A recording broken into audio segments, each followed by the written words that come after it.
Hey guys, welcome back on my channel. I decided that for the first month update on the no buy, I would do a vlog style just so that it's easier for me to talk about different topics. And I will walk you through some of the things that I have finished, what has changed in my apartment so far.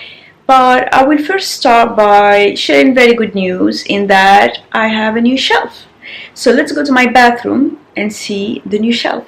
This week was one of the toughest I've had. I just had to juggle a lot of work between my projects, a proposal, a couple other things in the pipeline, and I just was managing so many things in parallel, and I feel like I have pushed a lot. So I'm very tired, but I just got home and I have seen that the maintenance guys have fixed some of the maintenance issues that I had in my place, which feels like an accomplishment. But there's also this thing that I wanted to show you guys. I finally have an extra shelf.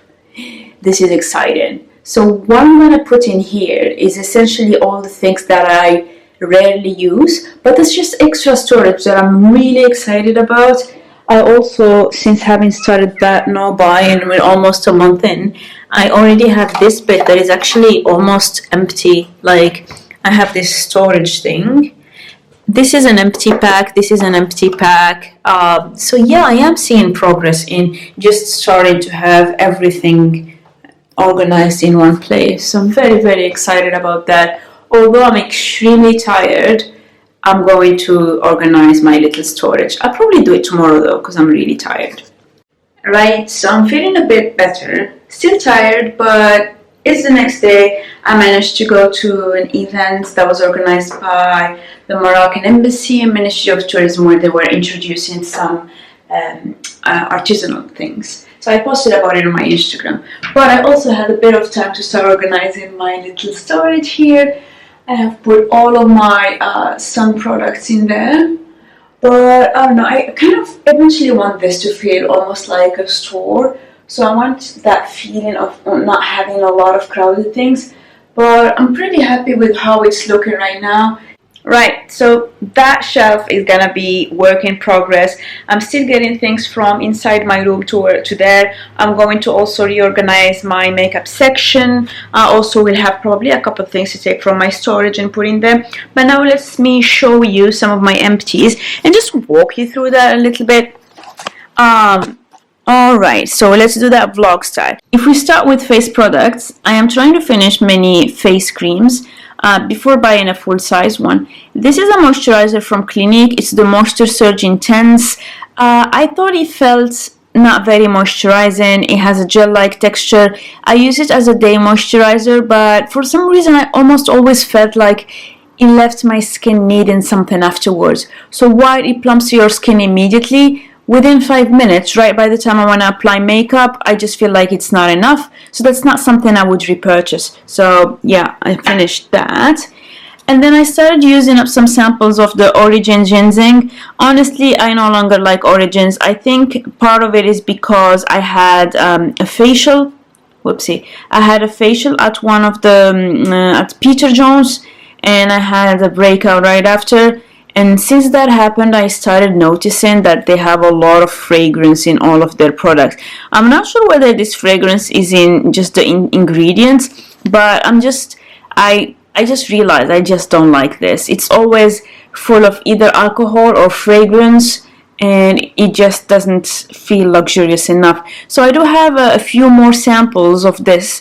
This was only the first sample that I used. I'm going to finish them, but I'm never buying the full size of that. It just doesn't work for me. Let me get these out because I feel like they're attracting the focus of the camera. So I have this Aesop toothpaste. I like it, but it's quite expensive. I will not repurchase it. I do have a small version of that is the travel size and lives in my travel bag, but I will not seek it unless it's on sale. This one doesn't have fluoride. There are different schools of thought, and some people think you shouldn't have fluoride. I'm not very worried about that, so my next one has fluoride. So yeah. This is a Veleda night cream. It is a pomegranate one. It's all in German because I bought it when I was on a business trip in Germany. Pretty lightweight. I really like it. I use it at night time. I think that on a few times that I tried to layer it with other products, it didn't work well. So this just is one of those products that you have to wear by itself. Also, I need to just wait for products to sink into my skin, because usually I try to rush through my routine. But it's one of my updates to my routine. I really need to start doing that better. Oopsie. Then I have this Aven cream. It is a French pharmacy cream. I had it as a sample when I bought something, I think a medicine or something like that, and I had 2 samples of this. I gave one to my friend because he had the worst cold ever, so his nose was just chapped, and the second one I used it when my skin was irritated, probably from after that Origins facial or whatever. So it's very easy on the skin, very non-offensive, and probably if I feel that my skin is still feeling irritated in a few weeks, I might just buy this in a full size. As of now, I don't have any full size cream, so I'm just using up some of the samples that I have. Then here I have 3 nail products, and what happened is that the other day I wanted to use a nail product because my nails keep breaking. I've always had very soft nails. It's not a problem with what I eat, because I try to get all the nutrients, and I don't really eat rubbish, but for some reason it's just something that I've always had. And then I realized that I used to buy a lot of these things, but I would always be too lazy to use them or save them. This one particular, I bought it when I was in Morocco a few years ago, and it's a Christian Dior, and I remember not using it because it was so expensive. And that's one of the things that I really need to stop doing. I mean, I don't do it much. I'm not like those people who post their makeup collection and they say, oh, I'm not using this because it was limited edition. So I was never one of those. But I found that this is one of the products where I did that. So when I checked all of these, I realized that they were expired, which is a shame. So I am going to be tossing them, but that's part of the reasoning behind my no-buy. Me tossing these things now because they're expired is not a waste of money. I wasted my money when I first bought them without needing them. So that's a bit of a different way of looking at it. So instead of having these expired sat down in my makeup collection, I might as well just keep the one that is not expired and use it up, and when I'm done, then I can allow myself to buy another one. So that's some of the things that I really need to be fixing, and I'm working on that. This is a gel that I got from one of the boxes. I think it was a sample free with some purchase that I did. It's from Aromatherapy Associates, and it's a rose hydrating body gel. Smells divine, absolutely fresh. I used it up, but honestly this is the kind of thing that I should have used in summer if I had the full size of it. Very lightweight, but it's not hydrating enough for winter because I do have crocodile skin. So I will recycle obviously this packaging, but I'm not buying it. I would love to get it as a gift though. One of the other resolutions that I had was, if a product doesn't work, either I toss it or I find another way of reusing it. And so for me, this is something where I noticed that I had a lot of these toners, hydrating toners, that I bought quite some time ago when I was very excited about K-Beauty and J-Beauty. But then I realized that I actually never fit a toner in my routine. And so recently, when I had run out of my setting spray, I just decided to depot this, and I decanted it into a spray bottle, and that's what I use as my setting spray whenever I feel like setting my face. And I wouldn't see much of a difference. I still think that a setting spray is probably better, but between having this go to waste and be expired and me using it as a mist, I'd rather use it as a mist, because there was no way I was going to add that into my skincare routine. I just don't have the time or energy to do that. So I think that's another idea that proved quite useful during this no-buy month. So I will keep doing that and thinking of creative ways of using my products. Then for hair, I have finished the Moroccan Oil Curl Cream. I didn't repurchase this. I have repurchased the hydration one, and it's something that I still use. I don't really need to curl my hair, so I don't really worry about that. But even with that, I also have something from Bumble and Bumble that I had bought before even I bought that. So I'd rather finish that first and then consider whether or not to repurchase this. A face oil. This is just a cleansing oil from skin food. Again, something that was about to be expired. I'm going to use it one more time tonight, and then it's going to be over, and I recycle this, and I'm replacing it with another one of my K-Beauty products that I had in my stash. I'm slowly running through these, and I think this was my last beauty or cleansing oil. After that, I only have a few balms, and then I should be able to start looking for what is the next first cleanse that I want. My second cleanse is always something more luxurious, so I do have a specific threshold for how much I'm willing to spend on my first cleanse, because it's just to remove the makeup and grime. Margaret Dabbs, this is an amazing cream. It's called the Food Hygiene Cream. That's where I get my pedicure, and this is a very, very, very rich, thick moisturizing cream. It's very greasy though, so it's not something that you want to apply and then go out. If you want something that is a bit lighter, they do have a lotion. I personally much prefer this because it's so nourishing. And as you guys know, I had done my I had my foot surgery. Now it's 8 weeks in, and I have removed all the dressings, but my skin is extremely dry and scaly, so I have to moisturize it every night with this to make sure that it's slowly reviving. I have finished this. I had one in backup immediately, so I started using it right that moment. I also have a travel size of it. That's how much I love it. It's expensive, but it lasts a very, very long time because you only need a tiny bit. Then I finally finished my massive shampoo from Philip Kingsley. It's the Moisture Extreme one. I get the 1 liter thing because I mean, I'm not very picky when it comes to shampoo. To be honest, it's not exciting. It doesn't have a lovely scent or anything. It just does its job. I also happen to have a backup of this, which is also another 1 liter bottle. So I just popped the other bottle in my bathroom, and I'm going to continue using it. It'll probably take me a year or so to finish. So I'm not repurchasing shampoo anytime soon. Then I have finished this deodorant. It's the Nivea Black and White Invisible. And this is actually quite interesting. So recently I realized that I didn't pay attention to my shoes.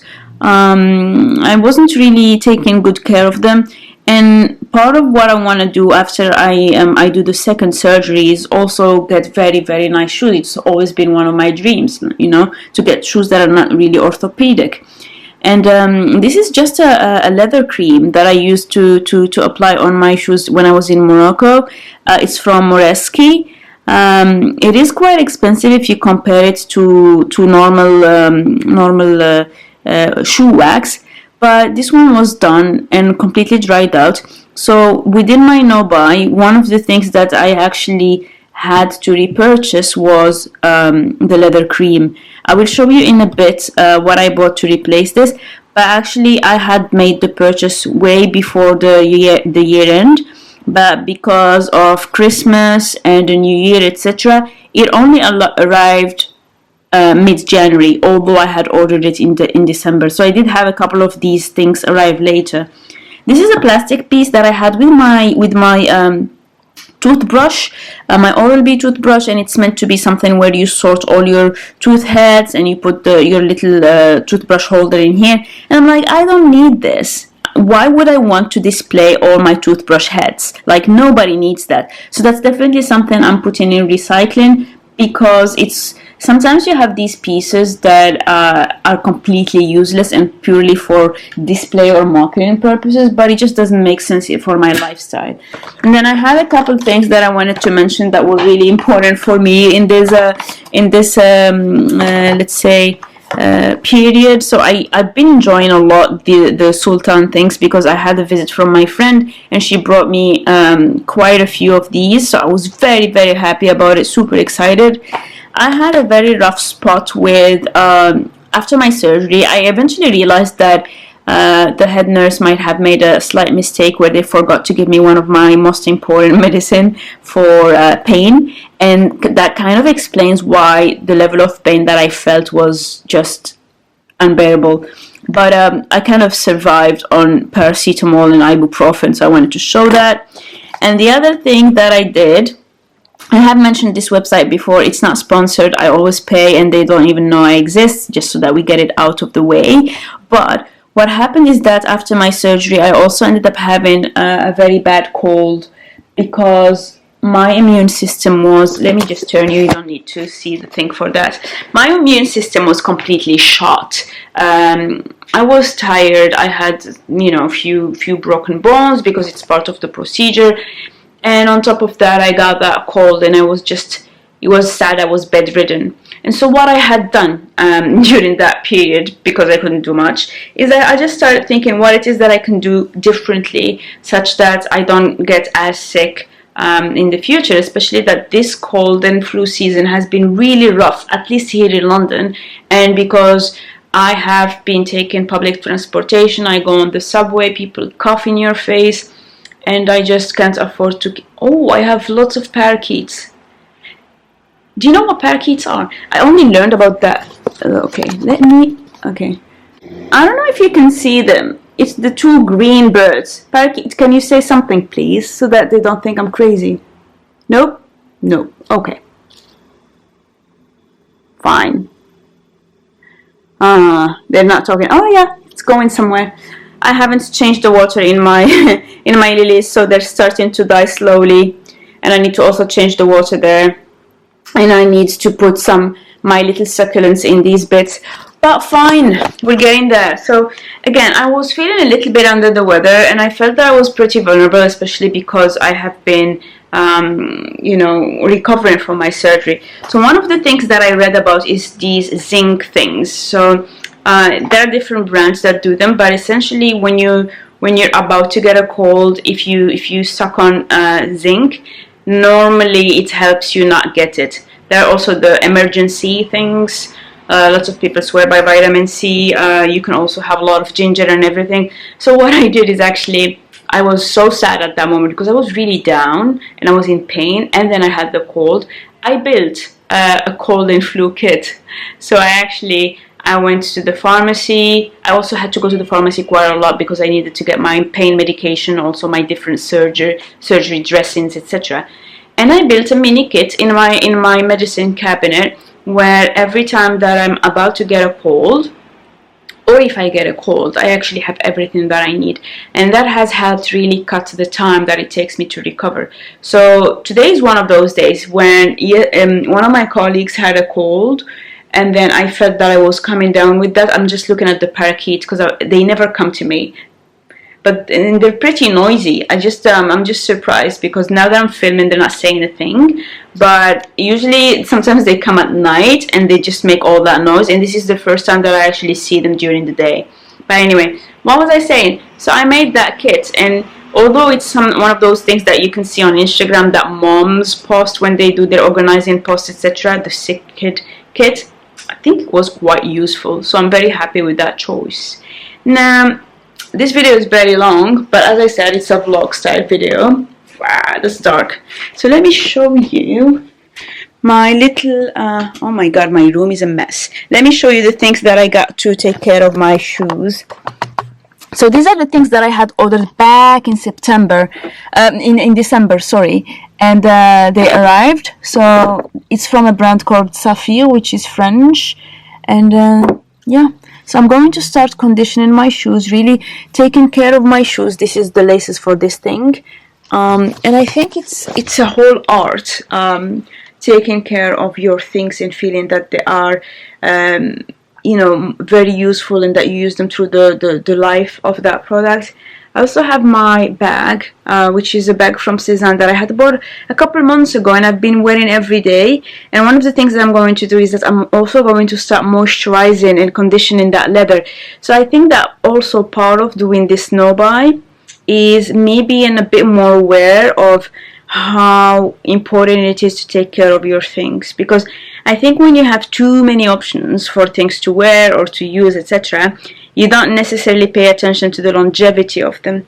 And so now, although I don't think that I'm going to never ever buy a bag or never ever buy lots of shoes. I'm not a shoe person anyway. I think that by extending the life of what I have, I will feel a bit more accomplished about it. Now the month is almost over and I didn't buy a single clothing or makeup skincare item, so that's very good news. But there were a few times where I really was very close to buying things, so I thought it's also worth sharing with you what are the categories where I was really torn. So the first one would be a jacket. It's just one of those country jackets. It's green. It's from a brand called Le Chameau that typically do wellies. I have big boots, country boots from them. And I have noticed that I have been wearing my Barber jacket a lot. And I had also bought another Barber rainproof kind of coat, and I also have been wearing it a lot, so I knew I was going to get a lot of wear from that jacket, but I still ended up not buying it, and I was very close to getting it. I'm also now trying to look at my phone because I know I would probably have a couple of things that I wanted to buy. The other difficult thing was the Ines de la Fressange collection. So Uniqlo is a brand that I really like. I go there. It used to be one of my go-tos for casual wear, and every year they do a collection with Ines de la Fressange. I think they do a winter collection and a summer collection, and I have a habit of buying stuff from there. And they sent me obviously the email with the preview, and I was looking at the stuff. I think I might actually end up getting a piece or two. I'm not sure. I will have to think it very well, and it needs to be stuff that I don't have in my collection, but I also know that I'm going to use. But for now I didn't cave, so I will probably wait until next month and maybe go in store and see if of the 4 or 5 pieces that I like, there is one left, and there is a high chance I wouldn't get anything. The other bit that I wanted to buy was makeup and skincare. Makeup, there was one trio from Hourglass that some YouTuber had talked about, and she swatched it, and I saw it and I was like, oh my god, I need this. And that was more of a kind of purchase. I ended up not getting it. I'm still thinking about it. So if in a few months I'm still thinking about it, we're gonna have to get like some serious talk, because I'm looking at my makeup collection. I don't need anything more. I have also noticed that I get more pleasure in using new makeup. So what I started doing is actually just trying to not get into a rut. So if I feel like I really can't be bothered with my makeup, I'll just go and grab a new eyeshadow that I usually don't use and swipe it all over my eye, and then that gives me that extra kick, the excitement, as though I would have bought something new. So I need to be doing that a bit more consciously. And the last thing that I almost bought was face moisturizer, because I have run out of my moisturizers, but I decided to go thoroughly through everything that I have, look at all the samples that I have, etc. So I have been going through some of my samples. I don't think I have any more left. I might have a couple, so I will try them. And then I switched to an oil. But when I started using oils, my forehead became bumpy. I don't know if you can tell on camera, but like all over my skin I ended up having a few bumps. So I decided to stop using the oils, and instead I looked again in my collection and I found squalane. So that's what I'm going to be using as moisturizer. When I finish it, I'm going to think a little bit more about what else I want to do with my skin. In the meantime, I'm now having an existential crisis, thinking, is it just that pie rosehip oil that broke me up? Or is it going to be any type of oil whatsoever? So I'm going to wait until all the bumps stop, like disappear, and then I'm going to try one more different oil. If it doesn't work, I'm going to roll out the other oils and maybe give them to my sister, because there is no use for me keeping these things in my collection if I know my face doesn't do well with oils. So the pie experiment didn't really go well, so I'm gonna try with other brands that I already have, and we'll see.